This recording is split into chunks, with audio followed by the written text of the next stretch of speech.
각자의 심령 속에 함께 하시기를 바라겠습니다. 오늘 설교의 제목은 성실을 식물로, 실물로 잘못됐는데 식물, 먹는 식물, 식물로 삼는 삶이라 하는 제목으로 같이 은혜를 나누겠습니다.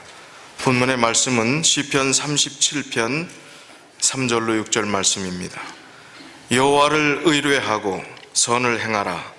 땅에 머무는 동안 그의 성실을 먹을거리로 삼을지어다. 또 여호와를 기뻐하라. 그가 내 마음의 소원을 내게 이루어 주시리로다. 내 길을 여호와께 맡기라. 그를 의지하면 그가 이루시고 내 의를 빛같이 나타내시며 내 공의를 정오의 빛같이 하시리로다. 오늘 설교의 제목 속에 답이 있습니다. 오늘 드리고자 하시는 말씀의 결론입니다. 개역 한글판에는 성실을 식물로 삼아라 그렇게 표현했고, 개역 개정판에는 성실을 먹을거리로 삼을지어다 그랬습니다. 우리 인생의 삶을, 그리스도인의 삶도 성실함으로 최선을 다하는 삶을 먹을거리로 삼고 살아라 하는 것입니다. 묵묵히 최선을 다하라는 것입니다. 주변에 어떤 상황이 벌어지든지 어떤 어려움이 있든지 흔들리지 말고 믿음의 성실한 식물을 삼고 그렇게 살아라 하는 것입니다. 그게 답이라는 것입니다. 왜 그게 답인지를 말씀을 좀 나눠보겠습니다. 오늘 시편 37편 다윗의 시 앞뒤 배경을 좀 살펴보면 시편 37편 1절에 다윗이 애타는, 그리고 이해되지 않는 그 마음을 하나님께 항변하는 말씀으로 시작됩니다. 악을 행하는 자들 때문에 불평하지 말며 불의를 행하는 자들을 시기하지 말지어다. 하나님께 정말 답답한 그 마음들이 있었어요. 악을 행하는 자들이 더 잘 되는 것 같습니다. 불의한 방법으로 살아가는 사람들은 잘 풀리는 것 같습니다. 그런 고통과 아픔 속에서 하나님께로부터 받은 지혜와 은혜, 그 항변 속에서 깨달은 말씀들이 이 37편에 담겨져 있다고 생각합니다. 악을 행하는 자들 때문에 불평하지 말며 불의를 행하는 자들을 시기하지 말지어다. 그들은 풀과 같이 속히 배임을 당할 것이며 푸른 채소와 같이 쇠잔할 것이미로다. 부러워하지 말라는 것입니다. 불의를, 그리고 잘못된 삶을 살아가는 그들의 삶이 잘 된다 할지라도 그것은 풀이 쇠잔하는 것처럼, 속히 사라지는 것처럼 잠깐 누릴 그런 특권이라는 것이죠. 여호와를 의뢰하고 선을 행하라. 땅에 머무는 동안 그의 성실을 먹을거리로 삼을지어다 하면서 뒤에 계속 나오는 그 말씀들을 제가 다시 설명을 드리도록 하겠습니다. 자, 이 불합리한 세상, 불공평한 세상에 대한 느낌은 단지 믿는 사람에게만 그럴까요? 믿지 않는 불신자들은 이 세상이 공평하다고 여길까요? 어떻습니까? 공평합니까? 믿음과 상관없이 이 세상이 공평합니까? 믿는 사람이 공평한 거, 불공평하다고 얘기하는 거, 믿지 않는데 더 잘되고 하는 그 얘기하는 거 아니고, 불신자 신앙이 전혀 없는 사람끼리도 불공평한 세상이라는 것입니다. 불합리하다는 것입니다. 금수저, 은수저, 흙수저 얘기를 하질 않나, 갑을이 있다고 하질 않나. 불공평하니까 그런 이야기들이 나오는 거지요. 성경도 범죄 이후에 불공평한 이야기들로 가득 차 있습니다. 인류의 시조 아담과 하와가 범죄한 이후에 인간의 삶은 불공평의 역사라고 해도 과언이 아닙니다. 이 불평등, 불공평, 배신당함, 억울함, 이런 이야기들이 낱낱이 기록된 책이 성경입니다. 그리고 그렇게 힘겹게 살았던 사람들이, 그러나 그 힘겨움 속에서 답을 찾고 살았던 사람들이 우리의 믿음의 선배들의 삶이고 성경에 기록된 믿음의 노독들의 삶이었습니다. 성경에 그렇게 항변하는 이야기들이 여기뿐만 아니라 예레미야도 그랬고 하박국도 그랬습니다. 예레미야 12장 1절에 보니까 여호와여, 내가 주와 변론할 때에는 주께서 의로우시니이다. 그러나 내가 주께 질문하옵나니 악한 자의 길이 형통하며 반역한 자가 다 평안함은 무슨 까닭이니이까? 하나님이 의로운 분인 줄 제가 믿습니다. 하지만 이해되지 않는 게 있습니다. 질문이 있습니다. 이렇게 이야기하는 것이죠. 어떻게 악한 사람이 더 잘 됩니까? 반역한 자가 어떻게 편안히 그렇게 정말 남에게 해를 끼치고 자기 이익을 취한 사람이 발 뻗고 편안히 잘 수 있습니까? 그 질문하는 것입니다. 하박국 선지자도 그렇게 항변합니다. 하박국 1장 2절부터 4절에요. 여호와여, 내가 부르짖어도 주께서 듣지 아니하시니 어느 때까지니이까? 내가 강포로 말미암아 외쳐도 주께서 구원하지 아니하시나이다. 어찌하여 내게 죄악을 보게 하시며 패역을 눈으로 보게 하시나이까? 겁탈과 강포가 내 앞에 있고 변론과 분쟁이 일어났나이다. 이러므로 율법이 해이하고 정의가 전혀 시행되지 못하오니 이는 악인이 의인을 애워쌌으므로 정의가 굽게 행함이니이다. 정의가 없다는 거예요. 정의가 아주 구부러졌다는 것입니다. 악이 팽배하고 눈앞에 그런 모습들이 있는데 어떻게 하나님은 안 계신 것처럼 잠잠하냐 하는 것입니다. 성경의 믿음의 조상들의 역사를 살펴보면 참 억울하고 힘든 삶을 살았습니다. 불공평의 대우를 받고 살았습니다. 노아 홍수의 하나님의 은혜 가운데서 살아남은 대표적인 인물이 노아와 그의 가족들을 드는데, 자, 노아는 하나님께 받은 그 사명들을 얼마나 심각한 마음으로 노아 방주에 들어와야 구원받는다는 애절한 심정으로 120년 동안이나 외쳤습니다. 그런데 받은 대우는 뭐였어요? 노아는 그렇게 외쳤던 것을 사람들이 믿었습니까? 수고한다고 좀 뭐라도 좀 갖다 줬습니까? 미치광이 놓인 소리를 들었습니다. 술주정뱅이, 술 취해 갖고 하는 사람 취급을 받았습니다. 조롱과 멸시를 받았습니다. 너무나 억울하고 자기는 살리려고, 사람들을 살리려고 어떻게든지 구원하기 위해서 그런 외침을 120년 동안이나 계속했지만 돌아오는 것은 욕밖에 없었습니다. 야곱은 어떻습니까? 그의 삶이 야곱이라는 이름 자체에 속이는 자라는 의미가 있지만 자기가 속였고 자기가 또 속임을 당하는 비참한 그런 경험들을 하게 됩니다. 이제 장자권을 정직하지 않은 방법으로 탈취를 합니다. 그리고 이제 형 에서의, 쌍둥이 형 에서의 노기 어린 그 살기 등등한 그런 상황 가운데서 같이 있다가는 맞아 죽게 생겼습니다. 이 여성스러운 이 야곱이 선택한 것은 그의 어머니와 함께 계획을 하고 이제 라반 외삼촌의 집에 가서 피신해서 사는 길이었습니다. 그것에서 삶이 처음에는 내 고륙이라 하고 그냥 내 가족이라고 반겼지만 그냥 다 공짜로 먹고 살아라 하는 분위기로 얘기하지만 어디 그렇습니까? 이 종보다 더 힘든 일들을 하는 것입니다. 그러나 희망이 있었습니다.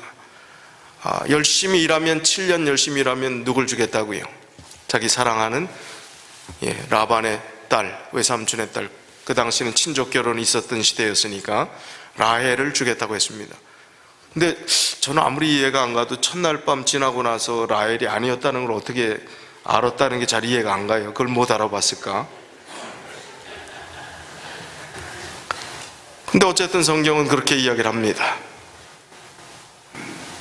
엉뚱한 큰딸, 생각지도 않았던 레아가 들어왔습니다. 속았습니다.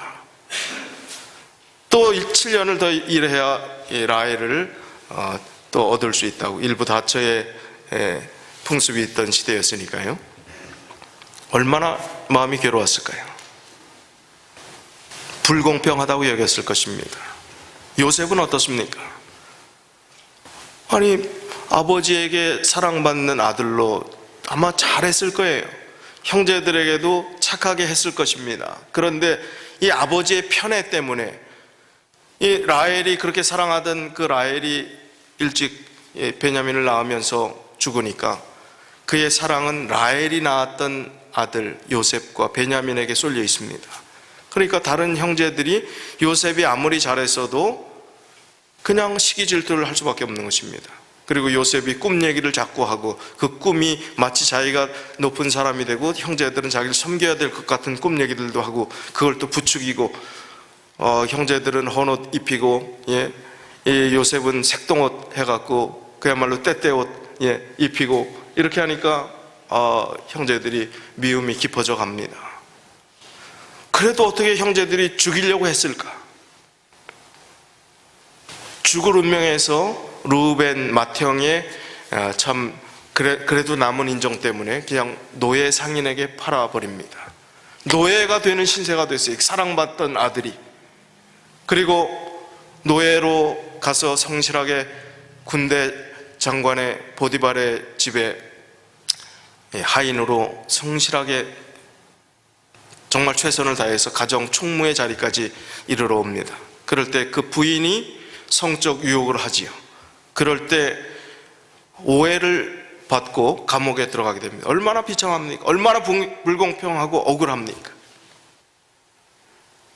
나중에 하나님께서 인도하시는 그 모든 과정 속에 하나님께 영광을 돌리는 결과들이 다 있고 다 믿음의 사람들의 그 결론들은 하나님께서 쓰셨던 것이 있지만 그 과정은 다 힘들고 어렵고 불공평하고 억울하다는 것입니다. 모세는 어땠습니까? 아니 가만 잘 있었으면 어떻게 될 사람이에요? 이집트, 그 당시 당대 세계 열강 중에 최고의 나라 이집트의 왕이 될 사람이었습니다. 그런데 어떻게 그냥 자기가 자기 민족의 어떤 마음들이 있었는지 없었는지 갑자기 욱하는 성질로 사람을 하나 쳐갖고 같이 동족이 죽게 되면서 도망자의 신세가 됩니다. 40년의 세월 동안 미디안 광야에서 양치는 사람으로 이집트의 왕궁에서 40년 동안 호의호식하며 왕위를 이어받을 수업을 받던 모세가 그렇게 하루아침에 신세가 전락합니다. 그리고 늙어갑니다. 80세가 됩니다. 얼마나 기가 막혔을까요?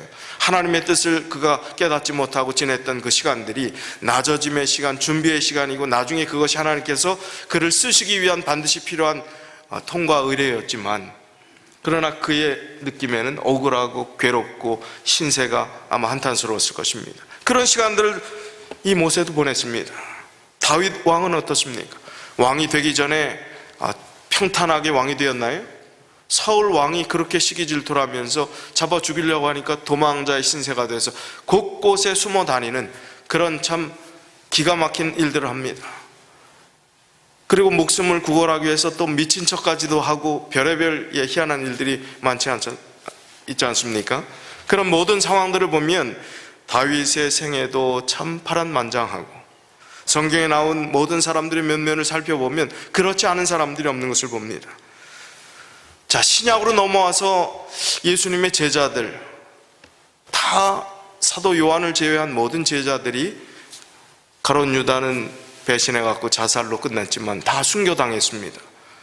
그들이 한 죽음의 이유는 뭐예요? 단 하나밖에 없습니다.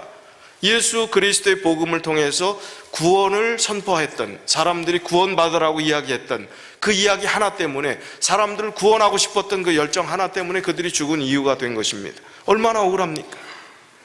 사람을 살리려고 했는데 그 살리려고 했던 사람들에 의해서 죽임을 당하다니 말도 안 되는 얘기 아닙니까? 사도 바울처럼 열심히 일했던 사람이 어디 있습니까?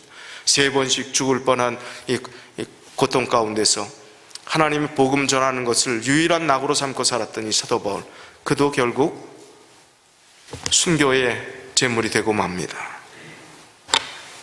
이 세상에서 가장 고통스럽게 살았던 많은 사람들의 이야기들이 우리 교부들이라든지 믿음의 삶을 살다가 순교당했던 여러 이야기들이 있습니다.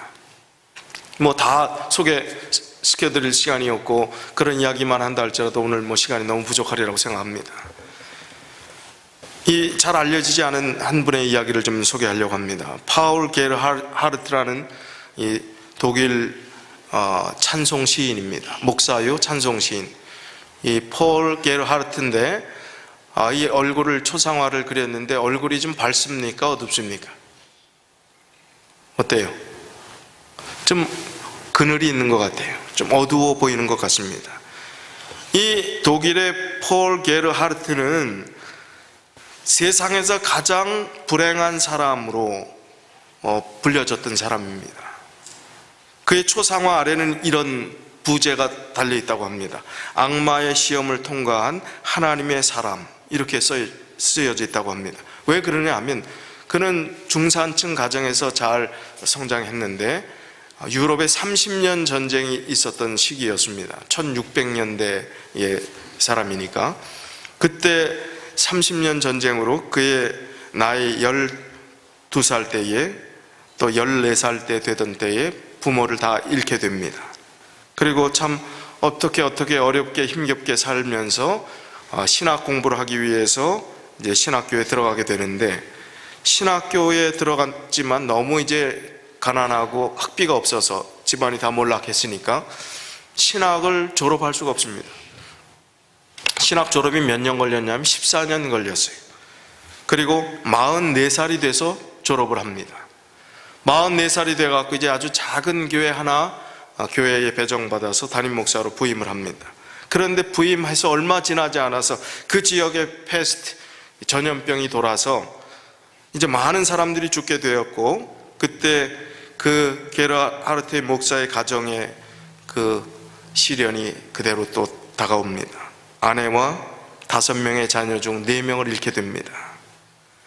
그럼에도 불구하고 이 게르하르트는 온통 고통과 슬픔이 뒤범벅이 된 그런 상황 속에서도 하늘을 향해서 한 번도 원망하지 않았다고 그렇게 쓰여져 있습니다. 고통의 순간마다 그를 살릴 수 있었던, 그가 일어날 수 있었던 것은 찬송시를 쓰는 것이었어요. 153편의 찬송시를 썼습니다.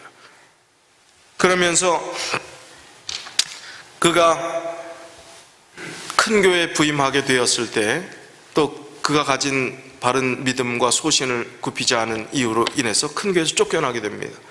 9살 난 아들, 62세 된 그가 큰 교회에서 쫓겨나고 이제 이쪽 저쪽 전전하면서 살아야 되는 그런 또 비참한, 노후가 이제 안정되고 명성이 있게 그동안 고생했던 모든 것들이 편안한 이제 쉼을 얻을 이제 은퇴할 나이가 될 그때에 그런 또 비참한 일들을 당합니다. 그럼에도 굴하지 않고 그는 하나님을 찬양하는 그 찬송의 마음들을 접지 않고 계속해서 찬양하고 우뚝 일어서는 그 삶을 통해서 하나님께 영광을 돌렸던 참 믿음의 거장임을 우리가 이 사람들의 삶을 통해서 보게 됩니다. 이 폴 게르하르트가 남긴 찬송시 중에 한 부분을 좀 소개해 드리고자 합니다.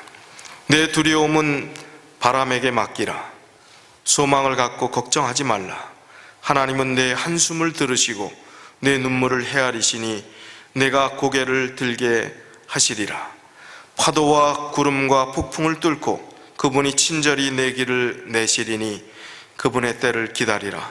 이 밤 끝나고 기쁨의 날 곧 오리라. 내 생각보다 높고도 높게 그분의 경륜이 나타나리라. 그분이 온전히 이루실 때에 내 두려움은 부질없어지리라. 선택과 명령을 그분의 주권에 맡기라. 내가 의심하나 그 길을 인정하리니 그 손길 얼마나 지혜롭고 강한고. 의심이 있을 수밖에 없습니다. 불공평한 세상 속에서 하나님 믿는데 하나님의 은혜가, 하나님의 응답이 직접 오지 않을 때 우리도 의심할 수 있습니다. 그러나 선택과 명령을 그분의 주권에 맡기라. 내가 의심하나 그 길을 인정하리니 그 손길 얼마나 지혜롭고 강한고. 결국은 알게 될 것이다. 하나님의 손길이 강하고 지혜롭고 분명한 것이었음을 알게 될 것이다. 그럼 이 불평등한 세상에서 우리가 그리스도인으로 어떻게 살아야 되겠습니까? 3가지 말씀을 우리 성경적인 관점에서 말씀을 좀 드려보고자 합니다. 첫 번째는 성실을 식물로 삼으라 하는 것은 최선을 다하라는 것입니다. 믿음의 삶에 있어서도 최선을 다해야 되고 우리의 일반적인 삶에 있어서도 최선을 다해야 합니다. 제가 전에 목회하던 곳이 미주 목회의 첫 시작이 캐나다 온타리오 주의 토론토입니다. 이 토론토 하면 겨울이 6개월, 나머지 계절이 6개월입니다. 눈이 얼마나 많이 오는지요. 여기 눈 조금 오는데 그거 가지고 눈이라고 참, 학교도 닫고 그러는 게 이해가 안 가요. 거긴 이만큼 허리쯤 하는데 그거 다지고 밟고 그 위에 올라서 아이들이 두툼한 옷 입고 학교 갑니다. 근데 그때는 굉장히 폭설이 왔을 때입니다. 너무나 폭설이 와서 정말 거기서도 이제 꼼짝 못하고 모든 게 다 클로즈 됐던 그런 상황에서 샌드위치 가게를 하는 한 분이 있었습니다. 저 이웃에 사는 분, 남궁 씨라는 분인데, 성이. 그분이 아침에 이렇게 눈을 치우고 있는데 보니까 차를 이제 움직여서 나가려고, 이렇게 위험한데 어딜 가시냐 그러니까, 가게 가지요? 아니 오늘 다 쉬고 사람도 없는데 어떻게 가게를 갑니까? 그랬더니 아니라는 거예요. 자기는 지금 토론토 공항 근처에 장거리 화물 기사들을 이 주 고객인데, 그 기사들이 와서 발이 묶여 있든지 아니면 그곳에서 가게가 내 가게밖에 없기 때문에 내가 안 가면 그 사람들이 굶는다는 거예요. 나는 그 사람들과 약속했다는 겁니다. 언제 문을 열고 언제 문을 닫겠다고 했다는 겁니다. 그래서 나는 그 약속을 지켜야 된다는 거예요. 기다릴 사람이 있다는 겁니다. 오늘 돈 못 버는 거 압니다. 그러나 내가 약속했기 때문에 어떻게 해야 된다고요? 가야 된다고요. 감동입니까? 우리가 그렇게 살아야 합니까? 그렇게 살아야 합니다. 우리의 삶의 영역에 있어서도 최선을 다해야 합니다. 그런데 최선을 다하지 않고 불평합니다. 최선을 다했으면 할 수 있음에도 불구하고 해보지도 않고 불평합니다. 요즘 한국에서 뜨는 강사들이 있어요. 아주 유명 강사들이 있습니다. 베스트셀러 작가들이 있습니다. 우리 도서관에도 그 책이 있는데, 우리랑 관점이나 신앙적인 관점에서 잘 맞지 않을 수도 있어요. 철학 박사인 강신주 씨가 있습니다. 이분이 강신주의 감정 수업이라는 책이 베스트셀러로 꽤 알려졌는데, 우리 사람의 심리 상태, 또 이 세상에서 겸손하게 살아야 되고 이 세상의 불평등한 것들을 어떤 마음의 태도로 이겨나가야 될까, 여러 그런 철학적인 얘기들이 많습니다. 근데 이구동성으로 하는 이야기들이 불평등한 세상에서 우리가 어떻게 살아야 될까에 답을 하는데, 그 답은 최선을 다하라는 것입니다. 최선을 다했느냐라고 묻는 것입니다. 자, 그러면서 다른 또 유명 강사가 이런 얘기를 해요. 자, 치타의 속도와 달팽이의 속도가 어떻습니까? 달팽이는 여기서 아마 이쪽까지 가는데 1시간도 넘을 겁니다. 치타는 1시간에 110km를 달립니다. 그럼 치타와 달팽이하고 비교한다는 게 말이 됩니까? 말이 안 되는 거예요. 달팽이는 여기서부터 여기까지 1시간 걸려서 왔으면 최선을 다한 겁니까? 최선을 다한 거예요. 토기장이신 하나님께서 우리를 빚는 거는 제가 원한 대로 이렇게 빚어주세요, 코 좀 오똑하게 해요, 눈 좀 크게 해요, 쌍꺼풀 좀 넣어주시고요, 이렇게 주문해요? 누구 마음대로 빚으시는 거예요? 토기장이 마음대로 빚는 겁니다. 그러면 토기장이가 빚어주신 대로 우리가 요 모양 요 꼴이라고 생각할지 모르지만 이렇게 지금 되어 있습니다. 그러면 우리가 달팽이일 수도 있고 치타일 수도 있습니다. 우리의 삶의 영역에서 달팽이로서 최선을 다하면 하나님께서 귀히 보십니까? 너무나 귀히 보시는 거예요. 뚝배기면 어떻고 고급 고려 청자 같은 거면 어떻습니까? 다 쓸 용도가 있고 하나님께서 귀히 여기시는 그 안에서 누릴 수 있는 행복들을 다 허락해 주신 것입니다. 근데 달팽이가 나의 롤모델은 치타야. 난 치타처럼 언젠간 그 꿈을 이루어야 해. 꿈이 없으라는 얘기하고 다른 거예요. 최선을 다하지 않고 만족하지 않고 불평등하다고 얘기하고 자꾸 다른 것만 비난하는 그 형태들을 얘기하는 겁니다. 이건 신앙을 떠나서 사람들이 하는 얘기예요. 최선을 다했는가? 최선을 다했다면 만족하고 감사함을 그곳에서 찾아야 된다는 것입니다. 사람들은 대부분 최선을 다하지 않고 불평과 불만을 한다는 것입니다. 요한 3서 한 장으로 된 책이지요. 4절에 어떤 말씀이 있습니까? 요한 3서는 우린 늘 아는 게 사랑하는 자여, 내 영혼이 잘된 같이 내가 범사에 잘되고 강건하기를 원합니다. 그건 알지만 요 성경절은 잘 그냥 간과하시는 것 같아요. 이 성경절 얼마나 중요한 것입니까? 내가 내 자녀들이 진리 안에서 행한다 함을 듣는 것보다 더 기쁜 일이 없도다. 이 사도가 쓴 말씀의 사도의 관점일 수 있고 예수님의 관점일 수 있고 하나님께서 그렇게 여기실 수 있지만, 하나님께서 생각할 때 내 자녀들이, 하나님의 자녀들이, 여러분들이 내가 진리 안에서 행한다 함을 듣는 것보다 더 기쁜 일이 없도다. 하나님이 그것처럼 기뻐하실 게 어디 있겠습니까? 우리가 진리 안에서 열심히 살아가는 것, 최선을 다하는 것, 신앙생활에 최선을 다하는 것, 내가 청지기의 직분에 최선을 다해봤는가, 내가 맡은 바 직분에 대해서 최선을 다했는가, 하나님을 사랑하는 마음으로 정말 하나님께 정말 내 인생의 모든 것을 걸어서 하나님을 열심히 섬겨봐야 되겠다 해본 적이 있는가? 해보지 않고 안 된다고, 응답도 없고 하나님이 안 계신 것 같다고 그러고 하나님 느껴보지도 못했다고 그러고, 우린 최선을 다해봐야 합니다. 다해야 합니다. 그리고 정말 하나님께서 보실 때 진리 안에서 행하는 그 사람들을 얼마나 귀하게 보실까요? 믿음의 생활에 최선을 다하게 될 때, 성실을 식물로 삼는 꾸준하고 최선을 다하는 그 삶이 될 때 불평등이 없어집니다. 불만이 없어집니다. 이 세상에 풀리지 않는 문제, 하나님은 계신가? 이런 어려운 상황 가운데서 하나님은 왜 침묵하시는가 하는 그 이유들에 대해서 해답을 얻을 수 있을 거예요. 하나님은 하나님이신 분이시지 하나님은 변하시는 분이 아니시기 때문입니다. 두 번째 대답은 바로 오늘 전체 제목의 대답과 같습니다. 성실히 묵묵히 흔들림 없이 살라는 것입니다. 여호와를 의뢰하고 선을 행하라. 땅에 머무는 동안 그의 성실을 먹을거리로 삼을지어다. 야고보서 5장에 보면 세 가지 인내를 이야기를 합니다. 7절로 11절에 보면 그러므로 형제들아 주께서 강림하시기까지 길이 참으라. 오래 참으라는 얘기예요. 보라, 농부가 땅에서 나는 귀한 열매를 바라고 길이 참아 이른 비와 늦은 비를 기다리나니, 농부의 인내를 배우라는 것입니다. 오늘 심고 내일 열매를 기대하는 농부는 없지요. 기다림의 시간들이 필요한 것입니다. 너희도 길이 참고 마음을 굳게 하라. 주의 강림이 가까우니라. 형제들아 서로 원망하지 말라. 그리하여야 심판을 면하리라. 보라, 심판주가 문 앞에 서 계시니라.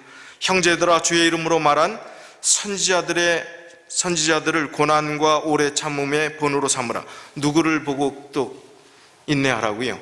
선지자들, 믿음의 우리 조상들, 선배들이 고생했던 그 모든 불평등, 억울함을 이기고 고생했던 그들의 삶을 살펴보면서 우리도 또 인내를 얻으라는 것입니다. 교훈을 받으라는 것입니다. 보라, 인내하는 자를 우리가 복되다 하나니 너희가 누구의 인내를 들었다고요? 욥, 세 번째 인내의 대상은 욥입니다. 욥의 인내를 들었고 주께서 주신 결말을 보았거니와 주는 가장 자비하시고 긍휼히 여기시는 이시니라. 그렇기 때문에 인내할 이유가 있다는 것이, 인내한다는 것은 묵묵히, 결론을 아는 사람들은 묵묵히 오늘 그 과정에 아무리 요동치는 흔들림이 있다 할지라도 결론은 하나님께서, 지난 시간에도 결론에 하나님께서 책임져 주신다는 말씀을 했는데, 하나님이 주신 결말을 너희가 보았고 가장 자비하시고 긍휼히 여기시는 분이 하나님이시기 때문에 우리가 참아야 된다는 것입니다. 묵묵히 성실을 식물로 삼고 살아야 된다는 것입니다. 그 다음에 세 번째는 변함 없으신 하나님께서 책임져 주시겠다고 하신 그 약속을 우리가 붙잡고 가야 되는 것입니다. 말라기 3장 6절에 보면 나 여호와는 변하지 아니하니 그러므로 야곱의 자손들아 너희가 소멸되지 아니하느니라. 하나님은 변하지 않는 분이시라고 했습니다. 변하는 건 누가 변하는 거예요? 우리가 변하는 겁니다. 하나님의 시간에 대한 개념들을 어제 저녁 시간에 제가 좀 저녁 설교 시간에 말씀드렸는데, 하나님의 시간은 시작이 있고 끝이 있습니까? 영원 전부터 영원까지라는 그 개념은 시간이 있는 거예요, 없는 거예요? 없는 거예요. 시간과 공간의 제약을 받은 3차원 세계에 사는 우리들만 그 제약을 받는 것입니다. 그러면 영원의 시간 속에 변함없는 그분께서는 변하지 않는데, 우리가 그 시간을 점 하나, 먼지 하나에 불과한 시간들을 지나가면서 우리가 어떻게 살아가느냐, 하나님은 변함없는데 우리가 하나님께서 제시하신 구원의 길, 하나님께서 그냥 거저 열어놓으신 그 믿음의 길을 받아들이지 않음으로 인해서, 내가 선택하지 않고 내가 하나님 길에 바로 서지 않음으로 인해서 내가 선택한 결과를 받는 것뿐입니다. 하나님은 변하지 않으세요. 회전하는 그림자도 없으신 분이십니다. 요동하지 않은 분이십니다. 여러 사건들이 있다고 하나님은 다른 하나님이 아니십니다. 다르게 그때그때 이렇게 저렇게 계획을 바꾸시는 분이 아니십니다. 하나님은 영원한 분이시고 영원히 변치 않는 분이십니다. 그래서 문제는 우리에게 있는 것입니다. 그 영원하신 하나님께서, 영원히 변하지 않는 분께서 너희들을 사랑해서 너희를 소멸치 않게 하겠다, 너희를 구원하겠다는 그 약속을 주셨으면 우리가 믿고 포기하지 않고 붙잡고 있으면 되는 것이지요. 그런데 우리가 그걸 안 하잖아요. 붙잡지 않잖아요. 놓잖아요. 자꾸 믿지 않으려고 하잖아요. 그러니까 그 놀라운 기회를 우리가 잃어버리게 되는 겁니다. 신앙이 참 어렵습니까? 쉽게 생각하면 좋겠어요. 끝까지 하나님 붙잡고 의지하고 살아가고 놓지 않는다. 놓지 않는다는 것은요, 포기하지 않는다는 것은, 그 방향을 놓지 않는다는 것은, 하나님 사랑 가운데 거하겠다고 하는 것은요, 그런 마음가짐을 가지면 그 다음 단계에서 한 단계 한 단계 누가 이걸 저걸 해라, 뭘 또 많이 알아라 하는 그 단계는 얘기하지 않아도 그 사랑 안에 거하는 느낌들이 오게 되면 말씀이 달게 되어 있습니다. 그리고 기도해서 하나님과 교통하는 것이 큰 은혜임을 체험하게 됩니다. 그리고 감사하게 됩니다. 내 시야가 불평의 시야에서보다는 감사의 시야로, 또 많은 사람들에게 더 베풀고 나누는 그런 아름다운 시야로 바뀌게 됩니다. 그리고 정말 자발적인 마음, 자원하는 심령으로 하나님의 사업을 확장하기 위해서 내가 할 수 있는 일은 무엇일까, 더 헌신하고자 하는 마음들이 생기는 것입니다. 그게 주님을 사랑하는 마음의 자연스러운 모습이겠지요. 하나님의 사랑은 너무나 크시지만 그렇게 요란하게 우리에게 굉장히 극적으로 다가오시지 않는 부분도 있습니다. 그러나 그 사랑은 얼마나 깊고 조용하게 깊이 뿌리를 내리는지요. 전영관 시인이라는 분이 분갈이, 화분갈이 하는 이 분갈이라는 제목으로 이런 글을 썼습니다. 뿌리가 흙을 파고드는 속도로 내가 당신을 만진다면 흙이 그랬던 것처럼 당신도 놀라지 않겠지. 느리지만 한번 움켜쥐면 죽어도 놓지 않는 사랑. 아주 짧지만 강렬한 시입니다. 뿌리가 흙을 파고드는 속도로, 속도가 빠릅니까? 느립니까? 눈으로 볼 수는 없어요. 그러나 분명히 파고드는 속도가 있습니다. 그런 속도로 내가 당신을 만진다면 부담 주지 않는 거예요. 그러나 그 사랑의 느낌들은 분명히 가지고 있는 것입니다. 흙이 그랬던 것처럼 당신도 놀라지 않겠지. 느리지만 그러나 한번 움켜쥐면 죽어도 놓지 않는 사랑. 그게 이 세상의 사랑이라고 이야기하는 그 사랑에서도 귀한 것으로 여겨지는 것입니다. 그러나 이 세상의 사랑은 여기 시처럼 되진 않습니다. 그러나 다함이 없으신 유일한, 이 시처럼 될 수 있는 유일한 사랑 하나는 예수 그리스도의 사랑입니다. 우리를 향하신 그 사랑입니다. 그 사랑은 변함이 없습니다. 우리를 놓지 않고자 하시는 그 사랑은 영원할 것입니다. 우리가 그렇기에 이 불공평한 세상에서 당하는 억울함, 또 아픔, 분노들을 예수님께 가져가서 치료를 받아야 합니다. 우리의 삶에 어쩌다가 독 화살을 맞을 수 있어요. 그렇다면 이 화살을 맞고 이게 독이 가만 놔두면 어떻게 돼요? 퍼지니까 빨리 어떻게 해야 됩니까? 뽑아내서 여기 독이 퍼지지 않게 치료를 해야 됩니다. 이게 정상이지요. 근데 사람들은요, 독화살을 맞으면 뽑을 생각 안 하고, 이거 어떤 놈이 쐈어? 어떤 놈이 도대체 쏜 거냐고, 그거 찾느라고 이거 뽑지를 않아요. 그러면 그 쏜 사람 찾느라고 보내는 시간 동안 나는 어떻게 되는 겁니까?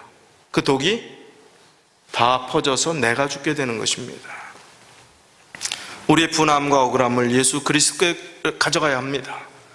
주님께서 치료해 주실 것이라고 하셨기 때문에 그 약속을 믿고 가져가야 합니다. 시대의 소망 830쪽에 보면 그리스도께서는 33년간 이 세상에 계셨다. 그분은 세상의 조롱과 멸시와 조소를 참으셨으며 그분은 거절을 당하시고 십자가에 못 박히셨다. 이제 당신의 영광의 보좌로 올라가시려는 이 시간에 그분이 구원하러 오신 백성들의 배은망덕을 회고하시면서 그분의 동정과 사랑을 그들에게서 거두지는 않으실까? 그분을 인정하는 세계, 곧 죄 없는 천사들이 그분의 명령을 수행하고자 기다리는 그곳으로 그분의 애정이 집중되지는 않을까? 아니다. 그분은 세상에 두고 떠나는 당신의 사랑하는 자들에게 내가 세상 끝날까지 너희와 항상 함께 있으리라고 약속하셨다. 아니, 십자가에 너희들 살라고 다 내가 생명까지 주고 그렇게 외쳤건만 나를 십자가에 못 박아 이런 배은망덕한 놈? 아유, 하늘의 천사들에게나 내 관심을 돌리지 이럴 것이라고 예수님이? 아니라 세상에 두고 떠나는 당신의 사랑하는 자들에게 내가 세상 끝날까지 너희와 항상 함께 있으리라. 주님께서 우리에게 약속하신 것입니다. 세상 끝날까지 우리와 항상 함께 있으리라. 우리가 병상에 있다 할지라도, 시험 가운데 있다 할지라도 주님의 손길 놓지 않으면 주께서 항상 함께 하시려는 그 약속의 테두리 속에 우리가 있음을 생각하며 하나님께 감사하게 되시길 바랍니다. 잠언 23장 17절 18절에 내 마음으로 죄인의 형통을 부러워하지 말고 항상 여호와를 경외하라. 정령이 내 장래가 있겠고 내 소망이 끊어지지 아니하리라. 똑같은 맥락이지요. 죄인의 형통을 부러워하지 말라는 것입니다. 여호와를 경외하라는 것입니다. 왜요? 장래가 있고 소망이 끊어지지 않겠다고 약속해 주셨기 때문에. 그래서 오늘 묵묵히 최선을 다해서 현실을, 성실을 식물로 살아가야 되는 것입니다. 결론의 말씀, 다시 본문의 말씀으로 돌아갑니다. 시편 37편, 우리가 세 성경절만 읽었지만 1절부터 9절까지 있는 말씀 중에 이 세상의 불평과 불의한 세상, 불공정한 세상을 이길 수 있는 비결을 이 말씀 속에서 여러분이 묵상하시면 좋겠습니다. 악을 행하는 자들 때문에 불평하지 말며 불의를 행하는 자들을 시기하지 말지어다. 그들은 풀과 같이 속히 배임을 당할 것이며 푸른 채소같이 쇠잔할 것이미로다. 여호와를 의뢰하고 선을 행하라. 밑줄 친 거에 잘 유의하십시오. 땅에 머무는 동안 그의 성실을 식물로 먹을거리로 삼을지어다. 또 여호와를 기뻐하라. 그가 내 마음의 소원을 내게 이루어 주시리로다. 내 길을 여호와께 맡기라. 그를 의지하면 그가 이루시고 내 의를 빛같이 나타내시며 내 공의를 정오의 빛같이 하시리로다. 여호와 앞에 잠잠하고 참고 기다리라. 자기 길이 형통하며 악한 꾀를 이루는 자 때문에 불평하지 말지어다. 분을 그치고 노를 버리며 불평하지 말라. 오히려 악을 만들 뿐이라. 진실로 악을 행하는 자들은 끊어질 것이나 여호와를 소망하는 자들은 땅을 차지하리로다. 이 말씀이 우리의 결론입니다. 믿음의 결론이 되어야 합니다. 그래서 이 험난한 세상, 아무리 부조리가 판을 치고 더 어려운 일들이 우리를 옥죄어 오고 더 슬프고 억울한 일들을 당한다 할지라도 우리는 하나님 안에서 분명한 해답을 가지고 살아가는 사람들이기에 다시 한번 용기를 가지고 끝까지 믿음의 경주를 포기하지 않고 성실을 식물로 삼고 주님 오시는 그날까지 믿음의 삶을 끝까지 완주하시는 우리 모든 믿음의 가족들이 다 되시길 바라면서 오늘 말씀을 줄이겠습니다.